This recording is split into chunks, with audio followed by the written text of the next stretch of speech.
Greetings, I'm Fancy, and I am the owner, publisher, and editor-in-chief of Swagger Magazine, an empowerment publication for women of color. This is our most recent issue. Swagger Magazine was originally founded in Baton Rouge, Louisiana in 2010. Um, and we relocated here to Atlanta last year to further expand the brand. So when I initially started Swagger Magazine, I was an exotic dancer, but I would meet these other business women. I always had this passion for business, so I would meet and talk with these other business women, and they tell me, stories about what all they had to go through and obstacles they had to occur, in order to be able to be the women that they were at that time or that they are today. So I would listen to these stories and be inspired, and it came to me that these stories might also inspire other women as well. And I've always had a love for writing. I'm just big on being a woman. I love being a black woman. I think that is one of the most beautiful things. I think that is one of God's gift to mankind.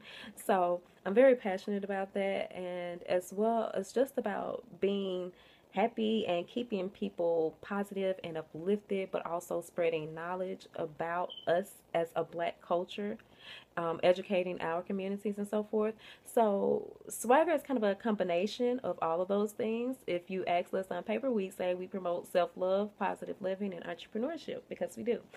Um, However, being an exotic dancer, when I first started the magazine, that wasn't really a lifestyle that aligned with what I was wanting to do, or what I was trying to teach other women. So it was the magazine that brought me out of the club, I guess you say, as well as love, kind of. But um, last year I even left love in order to be able to pursue this dream of seeing what else was in store for the magazine, because I feel like, this is a part of my purpose and this is my baby. So I was in a really dark place at the time. I had recently lost my job.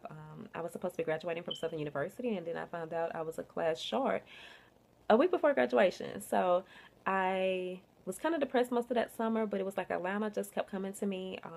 I was meeting more people from Atlanta online, as well as featuring more people. And so everybody was like, oh, you should come, you should come. So I was like, okay, there's like, this is where you need to be.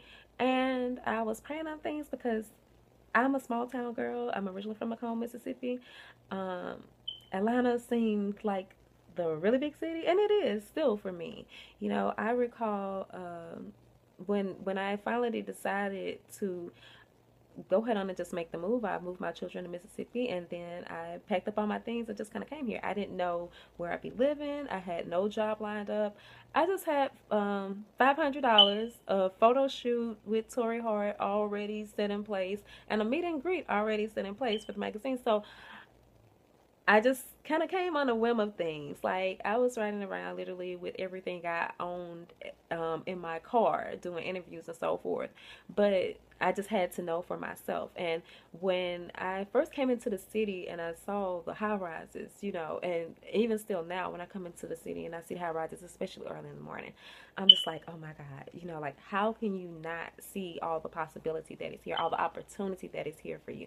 So I love being here. Since we've been here, it's almost been a year, but things have really taken off for the magazine. Just, more opportunities coming our way, more exposure, as well as I'm also trying to build my own personal brand as a media personality and writer. So that is my Fancy Thoughts brand. I don't want fame. I want influence, personally. Just a side note.